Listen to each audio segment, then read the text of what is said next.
Birinchi rauнд.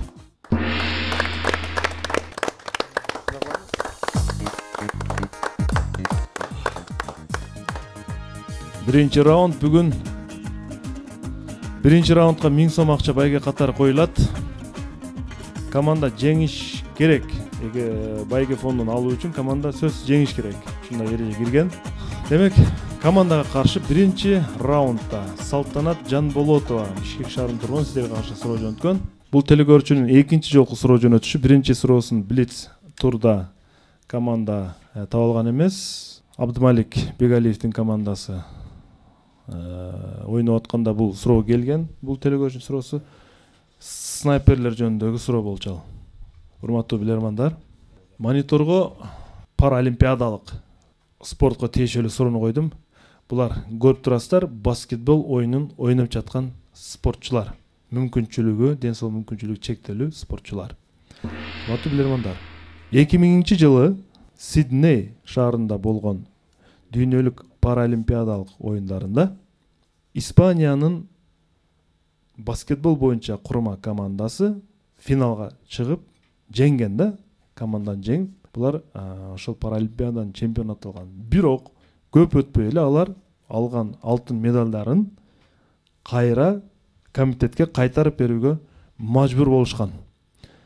Эмне үчүн булардын медалдарын кайра алып коюшту? Минута кетти. Допинг. Түзүгеле адамдар эмеспи? Түзүгеле адамдар. Допинг. Эки маселе чыгат да. Бирөөсү денеси сол адамдар келип койгон, экинчиси ушул допинг маселеси. Бул жерде билишимче Испания, Италия ойногон ушул да, аягында. Аты жөнү башка адамдар келип калган. Экинчиси болушу мүмкүн. Немеде болушу мүмкүн. Баягы башка өлкөнүн жарандары Испанияга ойногон катары болушу мүмкүн да, мисалы. Ооба, жакшы. Өлкөгө трансфер болушу мүмкүн эмес. Башка? Аты жөнү башка бирөө. Буту түзүк эмес, берки Испания. Ал жерде барганда текшерет да. Дене мүчөсү наркыларына караганда жакшырактыр да, жакшырактыр калгандарыначы. Бул сүрөткө аз кылып коюшпуш. Эмне үчүн именно финалдан кийин, оюн бүткөндөн кийин текшерилип атат? Маселе Текшерүү. ага чейин. Көбүнчө допингке Балким алардын мүмкүнчүлүгү чектелген болгон үчүн аягына чейин оюндун эрежесин бузса алгандан кийин. Бирден чыныгы жакыныраак, бул чындап эле ошол баягы ден соолугуна мүмкүнчүлүгү чектелген эместер аралашып кеткен. Же просто аралашып калган болушу мүмкүн. Жок, Бирок ал 3 оюнда байкабай, акыркы бардык оюнда байкап, акыркы оюнда байкайдыбы? Балким баягы соттошуулар берилет, арыздар тапшырылат атайынчы. Допинг экинчиси баягы бир оюнчу жок дегенде же мүмкүнчүлүгү чектелген эмес. Аны много жыл башка бирөө кошулган эмеспи? текшергенде баскетболду таштады. Кудайберди мырза, Кайсы вариант? убакыт аяктады.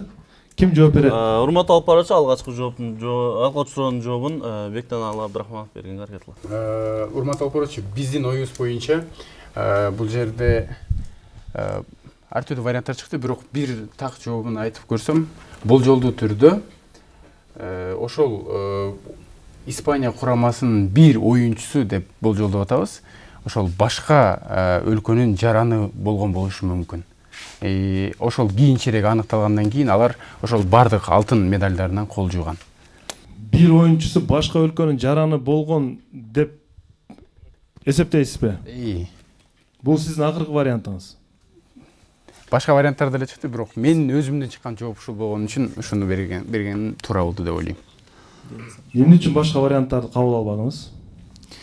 Допинг деле турараак болмок бирокчу. Бирок ал суроо аябай эле чындап простой болуп калмак да.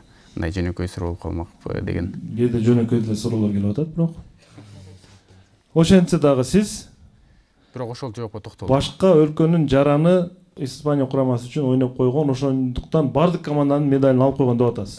Спортто мындай нерсе кездешет кеңири элечи. Мындай фактылар көп эле катталган да. Жооп кабыл алынат. Туура жооп.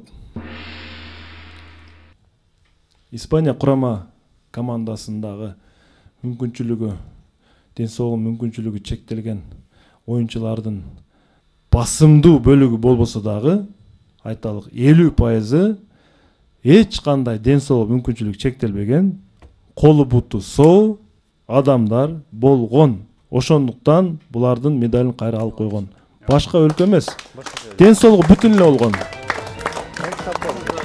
Бул вариант ордодо бар болчу командада. Кайта өзүңүз эле айтып аткансыз спектен ал, бирок эмнегеде сиз башка жоопко токтолдуңуз. Эсеп 1-0 телекөрүүчүнүн пайдасына. Жанболотова Салтанат Бишкек шаарынын тургуну 1000 сом акчалай утуш ээ болду биз теле көрүүчүнү. Куттуктайбыз.